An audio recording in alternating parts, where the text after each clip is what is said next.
Hello students, હું છું Savaliya sir અને મારી YouTube channel Savaliya sir chemistry ટ્રેનરમાં આપનું સ્વાગત છે. વિદ્યાર્થી મિત્રો, 11th કેમિસ્ટ્રીનું ચેપ્ટર દ્રવ્ય અવસ્થા, જેમાં વાયુ અને પ્રવાહી અવસ્થાનો અભ્યાસ છે, તેના JEE નીટના કોન્સેપ્ટનો આ TTL 3 એટલે કે ટેબલ ટોપ લેક્ચર 3 છે.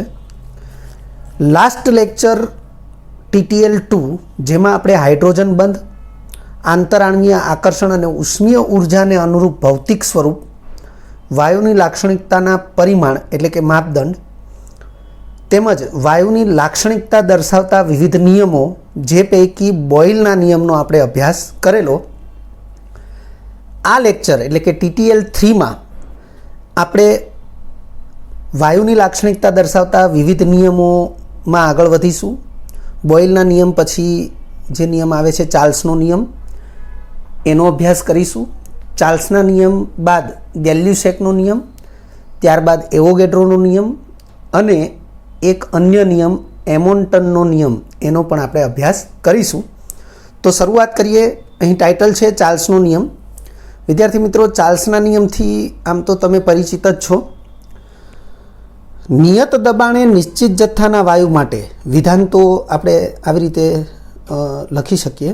નિયત દબાણે નિશ્ચિત જથ્થાના વાયુ માટે વાયુનું કદ એ તેના નિરપેક્ષ તાપમાનના સમપ્રમાણમાં હોય છે. હવે કદ છે એની સંજ્ઞા કેપિટલ V છે, નિરપેક્ષ તાપમાનની સંજ્ઞા કેપિટલ T છે.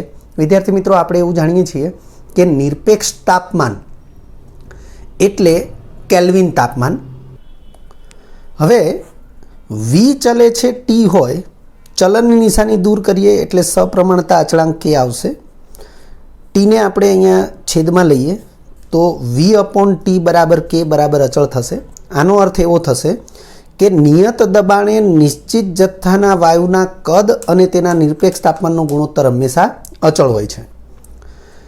આ વિધાન એ ચાર્લ્સના નિયમનું બીજું સ્વરૂપ કહી શકાય. વિધાન ફરીથી બોલું છું. નિયત દબાણે નિશ્ચિત જથ્થાના વાયુના કદ અને તેના નિરપેક્ષ તાપમાનનો ગુણોત્તર હંમેશા અચળ હોય છે. વિદ્યાર્થી મિત્રો, નિરપેક્ષ તાપમાનની બે ભિન્ન સ્થિતિને અનુરૂપ બે ભિન્ન કદને નોંધવામાં આવે તો આવું પરિણામ પણ આપણને મળશે. V1/T1 બરાબર V2/T2, એટલે કે આ ગુણોત્તર પણ અચળ હોય છે.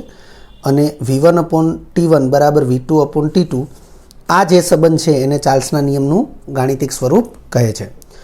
વિદ્યાર્થી મિત્રો, એક સ્પષ્ટતા આપણે ખાસ આવી કરીશું કે અહીં લખ્યું છે કદ ચલે છે તાપમાન.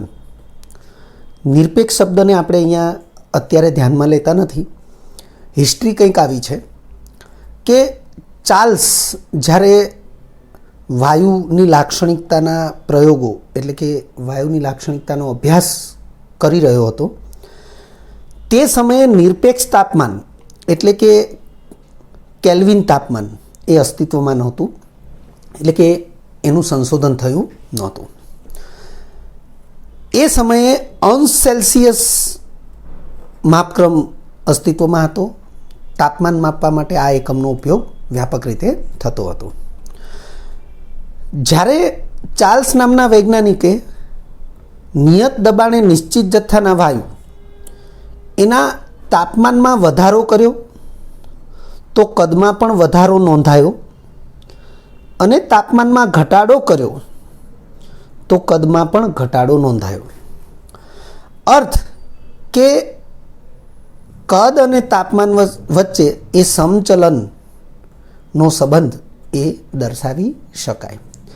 પરંતુ વાસ્તવમાં સમચલનના સંબંધ માટે ગાણિતિક રીતે આ બાબત જે હું અહીં દર્શાવી રહ્યો છું અથવા બોલી રહ્યો છું, એ બાબતનું પાલન થવું જરૂરી છે કે સમચલનનો સંબંધ ત્યારે યથાર્થ છે કે જ્યારે તાપમાનમાં જેટલા ગણો વધારો કરવામાં આવે, જેમ કે તાપમાન બમણું કરવામાં આવે તો કદ પણ બમણું થવું જોઈએ.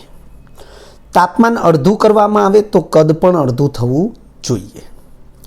ચાર્લ્સ જ્યારે પ્રયોગ કરતો હતો ત્યારે તાપમાનના વધવા સાથે કદ વધતું હતું, તાપમાનના ઘટવા સાથે કદ ઘટતું હતું. પણ અંશ સેલ્સિયસ તાપમાન બમણું કરે તો કદ બમણું થાય એવું બનતું નહોતું. અંશ સેલ્સિયસ તાપમાન અડધું કરે તો કદ અડધું થાય એવું બનતું નહોતું. એટલે ગાણિતિક રીતે સમચલનની જે સંજ્ઞા છે અથવા તો સમચલનનો જે સંબંધ છે એ દર્શાવવામાં મુશ્કેલી ઊભી થઈ. અને એ સંબંધ અથવા તો એ જે મુશ્કેલી છે એ મુશ્કેલીને દૂર કરવાના પ્રયાસ સ્વરૂપે કેલ્વિન તાપમાન એ અસ્તિત્વમાં આવ્યું છે અથવા કેલ્વિન તાપમાન એ સંશોધનમાં આવ્યું છે.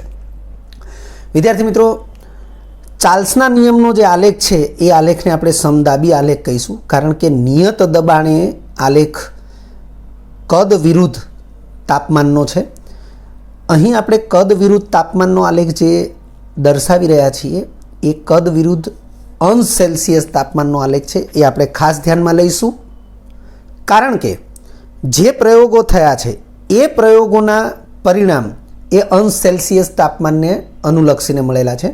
તમે આ રીતે જોઈ શકો છો વિદ્યાર્થી મિત્રો કે ચાર્લ્સ નામના વૈજ્ઞાનિકે કોઈ એક વાયુને પસંદ કર્યો, કોઈ ચોક્કસ દબાણ ધારો કે P1 રાખ્યું અથવા P2 રાખ્યું અથવા P3 રાખ્યું.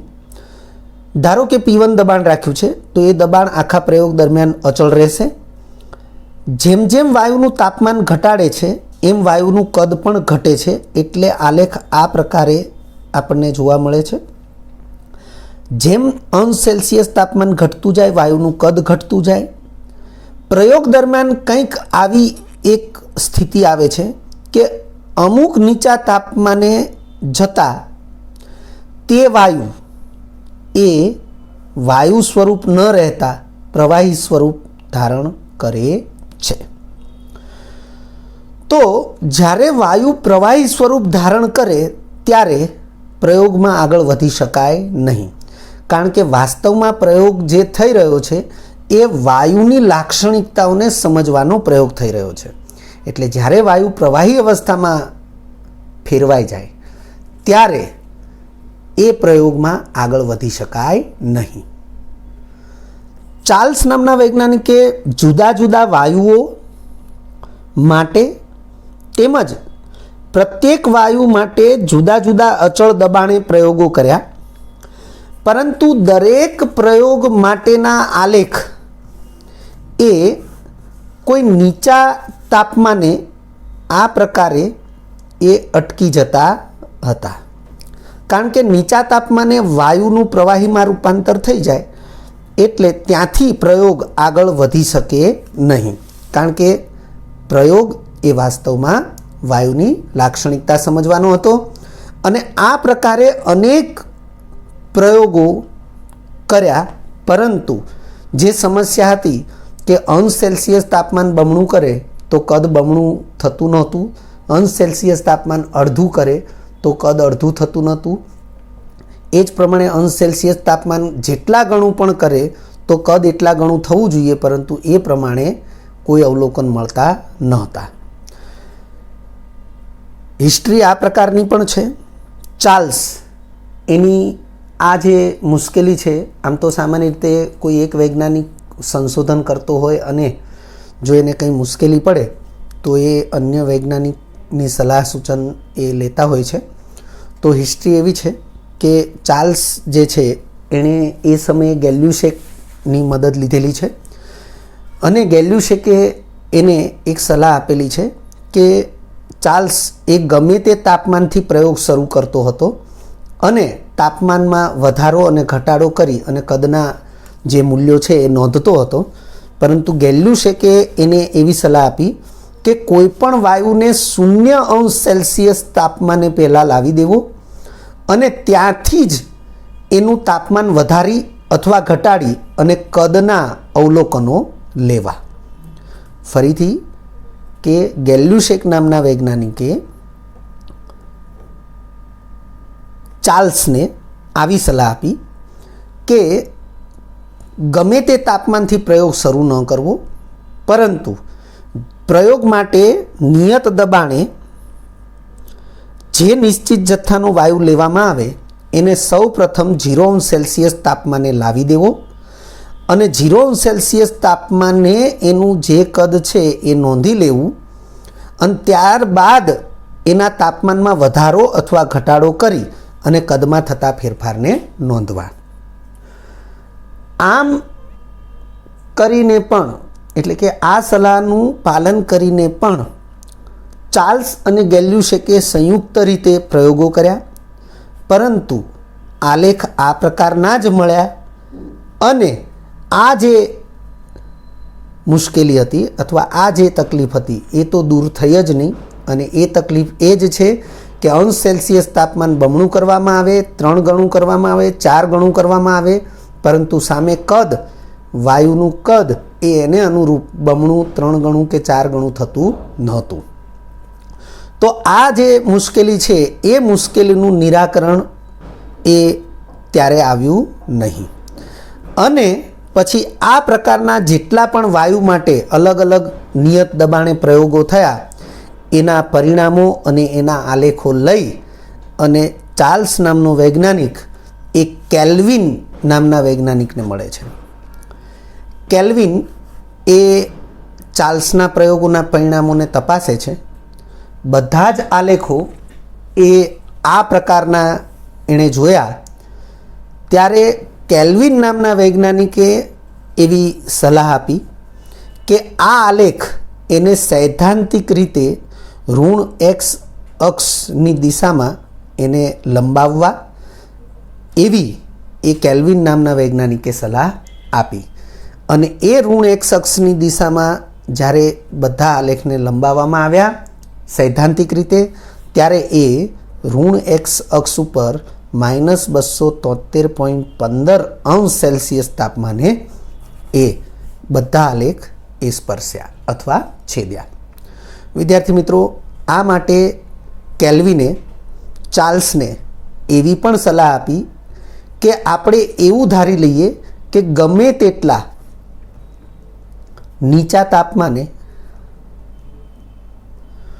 વાયુ અવસ્થામાં જ રહે તેવો વાયુ કલ્પી લેવો પડે. અર્થ કે એવા વાયુની કલ્પના કરવી પડે કે જે ગમે તેટલા નીચા તાપમાને પણ વાયુ અવસ્થામાં જ રહે છે.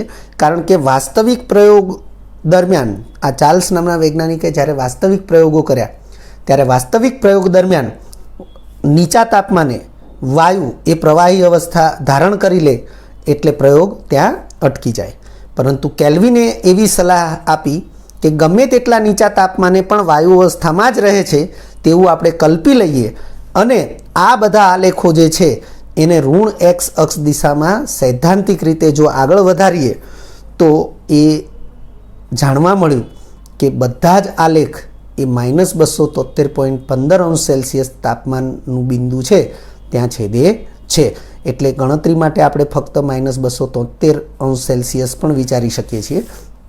આલેખમાં આપણે જોઈ રહ્યા છીએ કે અમુક સુધી આલેખ જે છે એ સળંગ સીધી રેખા છે, પરંતુ ત્યારબાદ તૂટક રેખાથી આપણે એ આલેખને સૈદ્ધાંતિક રીતે ઋણ x અક્ષ ઉપર આ છેદતા દર્શાવ્યા છે અને જે બિંદુએ છેદે છે એ -273.15° છે.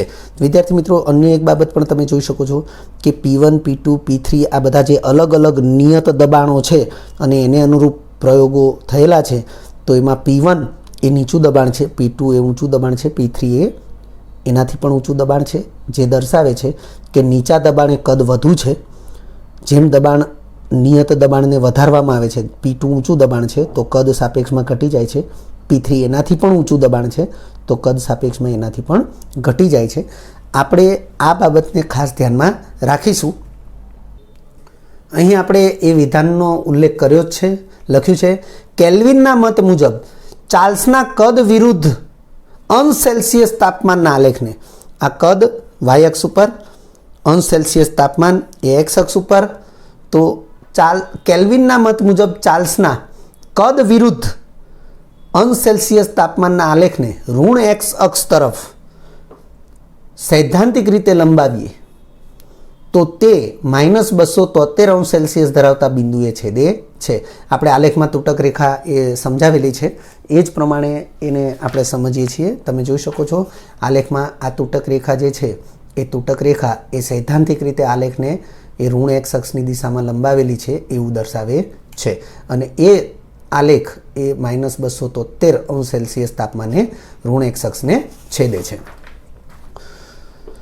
જે દર્શાવે છે કે -273 અંશ સેલ્સિયસ એટલે વાસ્તવમાં -273.15 અંશ સેલ્સિયસ તો દર્શાવે છે કે -273 અંશ સેલ્સિયસ તાપમાને સૈદ્ધાંતિક રીતે તે કાલ્પનિક વાયુ, કયો કાલ્પનિક વાયુ કે જે ગમે તેટલા નીચા તાપમાને પણ વાયુ અવસ્થામાં જ રહે છે, લખ્યું જ છે આપણે, તે કાલ્પનિક વાયુ કે જે ગમે તેટલા નીચા તાપમાને પણ વાયુ અવસ્થામાં જ રહે છે એટલે કે વાયુ જ રહે છે તેનું કદ શૂન્ય થાય છે. કારણ કે તમે જોઈ શકો છો કે આલેખ એ જ્યાં એક્સ અક્ષને છેદે ત્યાં કદનું મૂલ્ય શું થઈ જાય છે? શૂન્ય થઈ જાય છે. એટલે કદ એ શૂન્ય મૂલ્ય ધારણ કરે છે અને તાપમાન એ -273.15 અંશ સેલ્સિયસ એ જોવા મળે છે. એટલે -273.15 અંશ સેલ્સિયસ તાપમાન એ પણ કાલ્પનિક છે અને કદ શૂન્ય થઈ જવું એ પણ કાલ્પનિક છે. પરંતુ એ જે બાબત છે એ બાબત એ ચાર્લ્સના પ્રયોગમાં આ જે ઘટના છે અથવા આ જે મુશ્કેલી છે કે તાપમાન એ બમણું કરવાથી કદ બમણું નથી થતું, તાપમાન અડધું કરવાથી કદ અડધું નથી થતું, એનું નિરાકરણ આપે છે. કારણ કે એ પછી અંશ સેલ્સિયસ તાપમાન નહીં પરંતુ કેલ્વિન તાપમાન હોવું જોઈએ. તો અહીં આપણે આગળ વધીએ છીએ. ફરીથી જે દર્શાવે છે કે -273 અંશ સેલ્સિયસ તાપમાને સૈદ્ધાંતિક રીતે તે કાલ્પનિક વાયુનું કદ શૂન્ય થાય છે.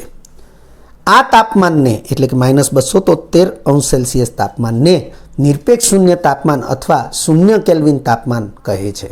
આ શૂન્ય કેલ્વિન એ કેલ્વિન નામના વૈજ્ઞાનિકે જે સૂચન કર્યું છે એના માનમાં એને કેલ્વિન તાપમાન તરીકે ઓળખવામાં આવે છે. આમ -273 અંશ સેલ્સિયસ તાપમાન બરાબર 0 કેલ્વિન તાપમાન. તો બંને બાજુએ આપણે વિચારીએ તો બંને બાજુએ 273 એડ કરીએ, -273 છે વત્તા 273 કરીએ એટલે આ શૂન્ય થઈ જશે, શૂન્ય છે વત્તા 273 કરીએ તો 273 થશે, એટલે એનો અર્થ થશે 0 અંશ સેલ્સિયસ બરાબર 273 કેલ્વિન. આમ ટી અંશ સેલ્સિયસ તાપમાન માટે તો ટી અંશ સેલ્સિયસ તાપમાન માટે તો બંને બાજુએ ટી ઉમેરીએ તો ટી અંશ સેલ્સિયસ તાપમાન બરાબર ટી વત્તા 273 કેલ્વિન તાપમાન. તો આપણે આ સંબંધથી પરિચિત છીએ. કોઈ પણ અંશ સેલ્સિયસ તાપમાન છે એને કેલ્વિન તાપમાનમાં કન્વર્ટ કરવા માટે આપણે 273 એડ કરીએ છીએ. તો આ તાપમાન જે છે એને આપણે નિરપેક્ષ તાપમાન કહીએ છીએ. આ ઉપરાંત ચાર્લ્સ અને ગેલ્યુસેક, મેં અહીંયા ગેલ્યુસેકનો ઉલ્લેખ કર્યો છે કારણ કે ચાર્લ્સ અને ગેલ્યુસેકે સંયુક્ત રીતે જે પ્રયોગો કર્યા અને એ પ્રયોગોના જેટલા આલેખ દોર્યા અને જે પરિણામો મેળવ્યા એ પરિણામો જે છે એને તારણ સ્વરૂપે અહીંયા આપણે એક વિધાન દર્શાવ્યું છે. આ ઉપરાંત ચાર્લ્સ અને ગેલ્યુસેકના સંયુક્ત પ્રયોગોને આધારે મળેલા તારણ મુજબ, તો એ તારણનું જે વિધાન છે એ વિધાન આપણે અહીંયા લખીએ છીએ. તારણ મુજબ નિયત દબાણે નિશ્ચિત જથ્થાના વાયુના તાપમાનમાં 1 અંશ સેલ્સિયસનો વધારો કે ઘટાડો કરવામાં આવે તો તેના કદમાં થતા અનુક્રમે વધારા કે ઘટાડાનું મૂલ્ય 0 અંશ સેલ્સિયસ તાપમાને તે વાયુના મૂળ કદ V0ના 273માં ભાગ જેટલું હોય છે. આનો અર્થ એવો થશે કે તાપમાનમાં વધારો કરવામાં આવે તો કદમાં વધારો જ થશે, તાપમાનમાં ઘટાડો કરવામાં આવે તો કદમાં ઘટાડો જ થશે. આ વિધાન છે એ વિધાનને સમજાવતું અહીંયા આપણે એક ગાણિતિક સ્વરૂપ દર્શાવ્યું છે કે જો 0 અંશ સેલ્સિયસ તાપમાને વાયુનું કદ V0 વિચારી લેવામાં આવે, જેમ અહીંયા લખ્યું છે એ પ્રમાણે મૂળ કદ V0, તો તાપમાનમાં 1 અંશ સેલ્સિયસનો વધારો કરવાથી વાયુના કદમાં થતો વધારો, તો વાયુના કદમાં કેટલો વધારો થાય? તો વાયુના કદમાં થતા વધારાનું મૂલ્ય એ મૂળ કદના 273માં ભાગ જેટલું હોય. વિદ્યાર્થી મિત્રો, જો તમે 273માં ભાગ એવું લખો છો, 273માં ભાગ જેટલું હોય, ભાગ લખ્યું છે એનો મતલબ આ ભાગાકારમાં લખવાનું. એટલે કે V0નો 273મો ભાગ કરવાનો, એટલે કે V0 ભાગ્યા 273 કરીએ ત્યારે એ V0નો 273મો ભાગ થશે. પણ જો તમે આવું લખો 1/273માં ભાગ જેટલું, તો આ વિધાન એ ગાણિતિક રીતે યોગ્ય નથી.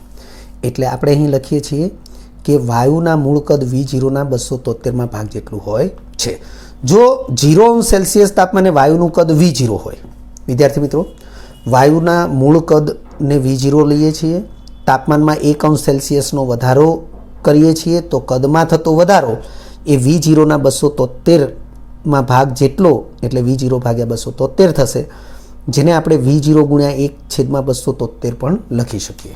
હવે વિદ્યાર્થી મિત્રો, આપણે એ જે બાબત છે એને વધારે સારી રીતે સમજીએ તો કંઈક આવી રીતે સમજી શકાય કે અહીં તાપમાનમાં થતો વધારો °C અને કદમાં થતો વધારો. તો જો તાપમાનમાં 1°C વધારો કરીએ તો કદમાં થતો વધારો જે છે એ V0 ગુણ્યા 1/273. હવે જો તાપમાનમાં 2°C વધારો કરીએ તો એનો અર્થ એવો થાય કે આટલો વધારો 2 વાર થશે. એટલે આપણે 2 V0 ગુણ્યા 1/273 આવું લખીએ. હવે આ જ વસ્તુ છે એને અથવા કરીને આપણે આવું લખી શકીએ V0 ગુણ્યા 2/273. ફરીથી સમજાવું છું. આ વિધાન જે લખ્યું છે કે 1°C વધારો કે ઘટાડો કરવામાં આવે તો તેના કદમાં થતા અનુક્રમે વધારા કે ઘટાડાનું મૂલ્ય એ 0°C તાપમાને તે વાયુના મૂળ કદ V0ના 273માં ભાગ જેટલું હોય. આપણે તાપમાનમાં વધારો જ કરીએ છીએ એટલે કદમાં વધારો જ થશે. હવે 1°C વધારો કરો તો કદમાં આટલો વધારો થાય છે. ફરીથી 1°C વધારો કરો તો ફરીથી કદમાં આટલો વધારો થશે. અર્થ કે 2°C વધારો કર્યો એટલે આટલો વધારો 2 વાર થશે. 2ને આપણે અંદર ગુણી દઈએ એટલે V0 ગુણ્યા 2 × 2 લખીએ. બંને સાથે આ ગુણાશે એવું નહીં થાય, કારણ કે ગુણાકાર છે તો તમે આની સાથે ગુણો અથવા આની સાથે ગુણો, એવી રીતે થશે. જો અહીંયા સરવાળો કે બાદબાકીની નિશાની હોત તો બંને સાથે ગુણવું પડત. એટલે મેથેમેટિકલી આને ખાસ સમજવું જરૂરી છે. હજુ 1°C વધારો કરીએ એટલે કે તાપમાનમાં 3°C વધારો કરીએ તો કદમાં થતો વધારો V0 ગુણ્યા 3/273 થશે. કારણ કે આટલો વધારો 3 વાર થશે. એટલે 2 લખ્યું છે એની બદલે હું 3 લખું તો 2 ગુણ્યા 1 કર્યું ને અહીંયા 2 લખ્યા, એમ 3 ગુણ્યા 1 કરું તો એ 3 થશે. એમ 10°C વધારો કરીએ તો કદમાં થતો વધારો V0 ગુણ્યા 10/273 થશે. એ પ્રમાણે જો T°C વધારો કરવામાં આવે તો કદમાં થતો વધારો એ V0 ગુણ્યા T/273 થશે. એટલે આ બાબતને આપણે ખાસ સમજતા હોવા જોઈએ, કારણ કે જો આ બાબત આપણા દિમાગમાં એ ફિટ નથી બેસતી તો આને અનુલક્ષીને અથવા આવી કોઈ બાબતને અનુલક્ષીને જે MCQ પૂછાય એ MCQની આઈડિયા એ આપણને આવશે નહીં. વિદ્યાર્થી મિત્રો, જો આપણે T°C તાપમાને વાયુનું કદ વિચારવું હોય તો એને આપણે VT કહી દઈએ. તો T°C તાપમાને વાયુનું કદ કેટલું હશે એ પણ આપણે જાણવું જરૂરી છે. અહીંયા લખ્યું છે કે નિયત દબાણે નિશ્ચિત જથ્થાના વાયુના તાપમાનમાં 1°C વધારો કે ઘટાડો કરવામાં આવે તો તેના કદમાં થતા અનુક્રમે વધારા કે ઘટાડા, આપણે ઘટાડા શબ્દને કેન્સલ કરી દઈએ, 1°C વધારો કરવામાં આવે તો તેના કદમાં થતા વધારાનું મૂલ્ય 0°C તાપમાને તે વાયુના મૂળ કદ V0ના 273માં ભાગ જેટલું હોય છે. હવે આપણે પ્રયોગ કર્યો ત્યારે વાયુને 0°C તાપમાને લાવીને જ શરૂઆત કરેલી છે અને 0°C તાપમાને વાયુનું જે મૂળ કદ છે એ V0 છે. એટલે કે વાયુનું કદ V0 તો હતું જ, અને 1°C વધારો કર્યો તો કદમાં આટલો વધારો થયો, એટલે જે વધારો થાય એ અંદર એડ કરવો પડે. 2°C તાપમાનનો વધારો કર્યો તો કદમાં આટલો વધારો થાય એ એડ કરવો પડે, ત્યારે આપણને એ 2°C તાપમાને વાયુનું કદ મળે. એમ આપણે T°C તાપમાને જો વાયુનું કદ જોઈતું હોય, જેને VT કહીએ, તો T°C તાપમાને વાયુનું કદ VT is equal to V0, જે મૂળ કદ તો હતું જ, પણ જે વધારો થાય એ આની અંદર એડ કરવો પડે, તો V0 ગુણ્યા T/273. એટલે ફરીથી સમજાવું છું, ધ્યાનથી સમજી લો. 0°C તાપમાને વાયુને લાવીને ત્યાંથી જ તાપમાનનો વધારો કે ઘટાડો કરવાનો પ્રયોગ કરવામાં આવે એવી સલાહ ગેલ્યુસેકે આપેલી છે, અને તેથી જ તેના સંદર્ભમાં આ વિધાન એ તારણ સ્વરૂપ દર્શાવવામાં આવ્યું છે. એટલે વાયુનું મૂળ કદ V0 છે જ, હવે જો તાપમાનમાં વધારો કરવામાં આવે છે તો કદમાં આટલો વધારો થાય છે, તો જે વધારો થયો છે એને આપણે અંદર ઉમેરીએ તો જ જે તે તાપમાને આપણને વાયુનું કદ પ્રાપ્ત થાય. તો T°C તાપમાને વાયુના કદમાં થતો વધારો એ V0 ગુણ્યા T/273 છે. એ વધારો આપણે મૂળ કદમાં ઉમેરીએ ત્યારે આપણને T°C તાપમાને વાયુનું કદ VT પ્રાપ્ત થશે. હવે જો આમાંથી V0 કોમન કાઢીએ તો 1 + T/273 થશે, અને 273ને અહીંયા ગુણાકારમાં લઈએ તો V0 કૌંસમાં T+273 અથવા 273 + T/273 આવું થશે. તો આ જે છે એ T°C તાપમાને વાયુનું કદ છે. વિદ્યાર્થી મિત્રો, આ V0ને હું અહીંયા છેદમાં લઉં તો VT/V0 ઇઝ ઇક્વલ ટુ, વિદ્યાર્થી મિત્રો, આ T+273 કેલ્વિન તાપમાન જે છે, T+273 એને આપણે કેપિટલ T કેલ્વિન તાપમાન કહી શકીએ, પરંતુ અહીંયા હું બાજુમાં નાનો એવો T કરું તો આનો અર્થ આવો થશે. ધારો કે હું આ T તાપમાન છે એ 27°C વિચારું, તો 27 + 273 કરીશ તો મને જવાબ મળશે 300. પણ આ 300 કેલ્વિન તાપમાન છે એને હું સિમ્બોલિક રીતે દર્શાવું તો T અને બાજુમાં નાના એવા અંકમાં 27 લખું, એનો અર્થ કે 27° તાપમાને કેલ્વિન તાપમાન 300 કેલ્વિન છે. એટલે આ નાનો T જે છે એવું દર્શાવે છે કે T°C તાપમાને કેલ્વિન તાપમાન એ 273 ઉમેરીએ એટલું થાય. એટલે મારે આના બદલે જો લખવું હોય તો T લખાશે, અને 273 જે છે એ તો T0 જ લખાશે, કારણ કે જો હું 27° તાપમાને 273 ઉમેરું ત્યારે મને T27 = 300 કેલ્વિન મળે છે. તો 0° તાપમાને 273 ઉમેરું ત્યારે મને T0 તાપમાન એ 273 કેલ્વિન જ મળશે. એટલે કે 273 છે એને તો આપણે નિરપેક્ષ શૂન્ય તાપમાન કહીએ જ છીએ, એટલે T0 લખીશું. તો આ જે સંબંધ છે એ એવું દર્શાવે છે કે V1/V2 = T1/T2, અર્થ કે V ચલે છે T. એટલે એ પ્રમાણેનો જે સંબંધ છે એ ચાર્લ્સનો નિયમ બનશે. ત્યારબાદ છે ગેલ્યુસેકનો નિયમ. વિદ્યાર્થી મિત્રો, નિયત કદે નિશ્ચિત જથ્થાના વાયુ માટે દબાણ ચલે છે નિરપેક્ષ તાપમાન. તો આ ગેલ્યુસેકનો નિયમ છે, કારણ કે ગેલ્યુસેકે એ ચાર્લ્સને મદદ કરેલી છે, અને જ્યારે ચાર્લ્સને મદદ કરતો હતો ત્યારે એણે પોતાની રીતે વાયુના દબાણ ઉપર તાપમાનની અસર તપાસી. ગેલ્યુસેકે જે સમયે પ્રયોગ કર્યો ત્યારે P ચલે છે °C તાપમાન જ હતું, ત્યારે કેલ્વિન તાપમાન નહોતું, પરંતુ જેવું ચાર્લ્સના પ્રયોગો માટેની જે મુશ્કેલી છે એ કેલ્વિન તાપમાનથી દૂર થઈ કે તરત જ ગેલ્યુસેકે પણ પોતાના સંશોધનને આગળ વધાર્યું કે દબાણ ચલે છે નિરપેક્ષ તાપમાન, કારણ કે °C તાપમાનથી બમણું કરીએ 3 ગણું કરીએ તો દબાણ બમણું કે 3 ગણું જે થવું જોઈએ એ થતું નહોતું. એટલે આપણે ડાયરેક્ટ અહીંયા આપણે એને અભ્યાસમાં લઈશું કે નિયત કદે નિશ્ચિત જથ્થાના વાયુ માટે દબાણ ચલે છે નિરપેક્ષ તાપમાન, એટલે કે P ચલે છે T. આપણે પી ચલે છે ટી વિચારીએ, ચલનની નિશાની દૂર થાય તો પી is equal to k into T થશે. ટીને છેદમાં લઈએ તો પી અપોન ટી બરાબર કે બરાબર અચળ. આ કે છે એ સપ્રમાણતા અચળાંક છે. બે ભિન્ન સ્થિતિ માટે આપણે P1 અપોન T1 બરાબર P2 અપોન T2 બરાબર કે આ પરિણામથી પરિચિત રહીશું, કારણ કે આ પરિણામ એ ગેલ્યુસેકના નિયમનું ગાણિતિક સ્વરૂપ છે.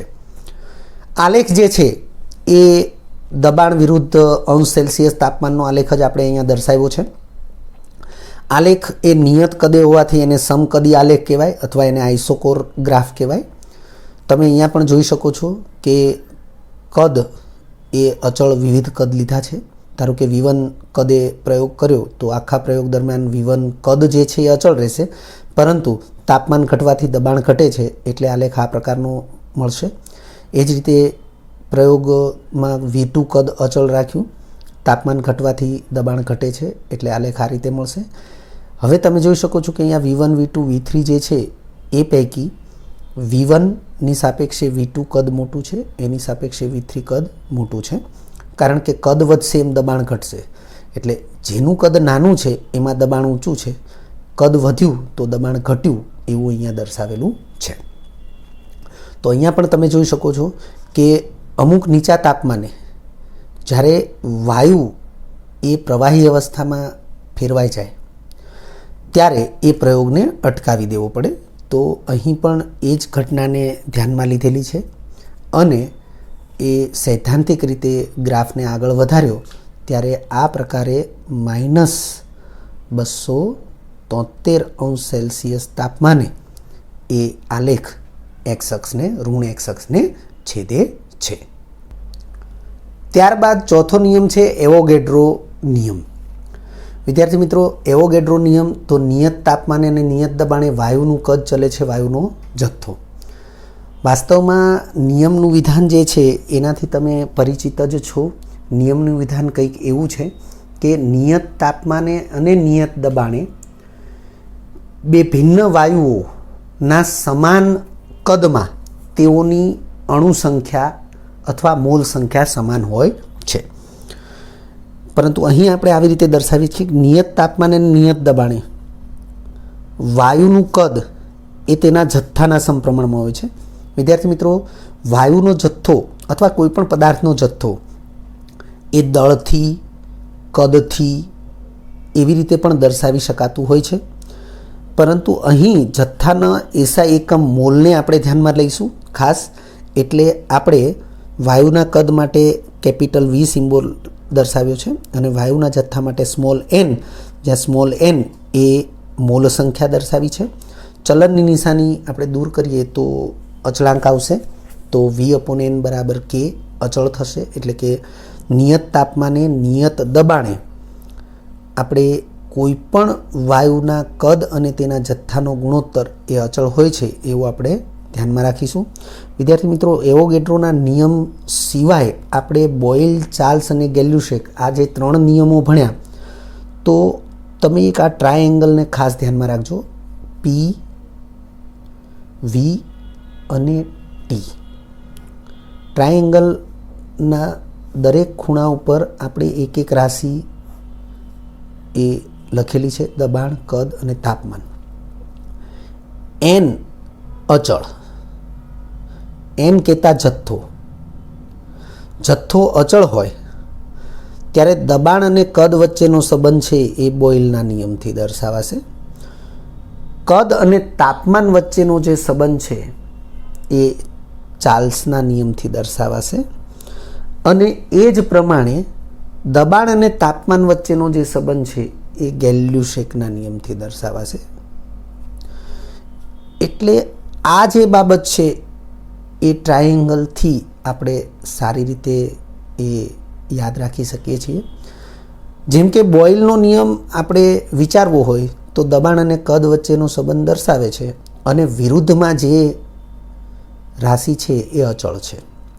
જેમ કે બોઇલના નિયમમાં તો જથ્થો તો અચળ છે જ, તાપમાન પણ અચળ છે. એવી રીતે ચાર્લ્સના નિયમમાં દબાણ અચળ છે, જથ્થો તો અચળ જ છે, કદ અને નિરપેક્ષ તાપમાન વચ્ચેનો સંબંધ દર્શાવેલો છે. એવી રીતે ગેલ્યુસેકના નિયમમાં તો કદ અચળ છે, જથ્થો તો અચળ જ છે, દબાણ અને નિરપેક્ષ તાપમાન વચ્ચેનો સંબંધ દર્શાવેલો છે. તો આ ટ્રાયેંગલને આપણે ખાસ ધ્યાનમાં રાખીશું. ફરીથી આપણે એવોગેડ્રો નિયમ ઉપર આવી જઈએ. તો એવોગેડ્રો નિયમમાં આપણે V/N એટલે કે નિયત તાપમાને અને નિયત દબાણે કોઈપણ વાયુના કદ અને તેના જથ્થાનો ગુણોત્તર હંમેશા અચળ રહે છે. બે ભિન્ન જથ્થા માટે અનુરૂપ કદ નોંધવામાં આવ્યા હોય, નિયત તાપમાન નિયત દબાણ તો એઝ ઇટ ઇઝ છે, પરંતુ વાયુના બે ભિન્ન જથ્થા માટે બે ભિન્ન કદ નોંધવામાં આવ્યા હોય ત્યારે આપણને આ ગાણિતિક સંબંધ મળશે V1/N1 = V2/N2. ત્યારબાદ છે એમોન્ટનનો નિયમ.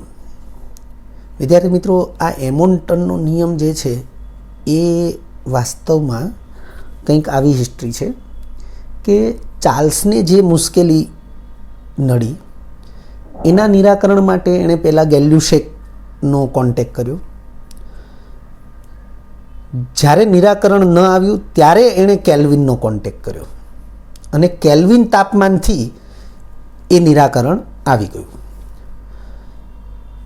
ચાર્લ્સ એ જ્યારે ગેલ્યુસેક સાથે મળીને કામ કરતો હતો અને નિરાકરણ ન મળ્યું મુશ્કેલીનું, ત્યારે ગેલ્યુસેકે આ એમોન્ટનનો સંપર્ક કરેલો અને એમોન્ટને એ દબાણ ઉપર જ્યારે, કારણ કે ગેલ્યુસેક છે એ તાપમાન અને દબાણ વચ્ચેના સંબંધ ઉપર કામ કરતો હતો, એટલે એમોન્ટને પણ તાપમાન અને દબાણના સંદર્ભમાં જ એના અભ્યાસને આગળ વધાર્યો અને એ અભ્યાસને આધારે એણે આ પ્રકારનું એક વિધાન આપેલું છે જેને આપણે એમોન્ટનનો નિયમ કહી શકીએ. વિધાન હળતા ભળતા છે એટલે ખાસ ધ્યાનથી તમે વાંચો અને સમજો. આ જ પ્રકારનું વિધાન એ આપણે ચાર્લ્સ અને ગેલ્યુસેકના સંયુક્ત પ્રયોગોના તારણ તરીકે પણ જોયેલું છે, પરંતુ એ વિધાનને ફરીથી આપણે અહીંયા લાવીશું. પહેલાં આ વિધાનને આપણે ધ્યાનથી જોઈએ. નિયત કદે, એમોન્ટનના નિયમમાં નિયત કદે આવો શબ્દ છે, જ્યારે ચાર્લ્સ અને ગેલ્યુસેકના વિધાનમાં નિયત દબાણે હતું. એટલે નિયત કદે નિશ્ચિત જથ્થાના વાયુના તાપમાનમાં 1°C વધારો કે ઘટાડો કરવાથી તેના દબાણમાં થતા અનુક્રમે વધારા કે ઘટાડા. તો વિદ્યાર્થી મિત્રો, જ્યાં અહીંયા દબાણ છે ત્યાં કદ હતું અને કદ છે ત્યાં દબાણ હતું. એ જે વિધાન છે એ આપણે ચાર્લ્સ અને ગેલ્યુસેકના સંયુક્ત પ્રયોગોના તારણ તરીકે જોયેલું. એટલે આ વિધાન જે છે એને ધ્યાનથી જુઓ. નિયત કદે નિશ્ચિત જથ્થાના વાયુના તાપમાનમાં 1°C વધારો કરવાથી તેના દબાણમાં થતા વધારાનું મૂલ્ય 0° તાપમાને તે વાયુના મૂળ દબાણના 273માં ભાગ જેટલું હોય છે. એટલે હવે જો એ બાબતને આપણે ધ્યાનમાં લઈએ તો કંઈક આવું લખી શકીએ કે જો 0° તાપમાને નિયત કદ અને નિશ્ચિત જથ્થો ધરાવતા વાયુનું દબાણ P0 હોય તો તાપમાનમાં 1°C વધારો કરવાથી વાયુના દબાણમાં થતો વધારો એ મૂળ દબાણ P0 જે છે એના 273માં ભાગ જેટલું હોય, એટલે કે P0 × 1/273 જેટલું હોય. વિદ્યાર્થી મિત્રો, જો આપણે આ બાબતને અનુલક્ષીને વિચારીએ તો કંઈક આવું વિચારી શકીએ. તો T°C વધારો, તાપમાનમાં T°C વધારો કરીએ તો દબાણમાં થતો વધારો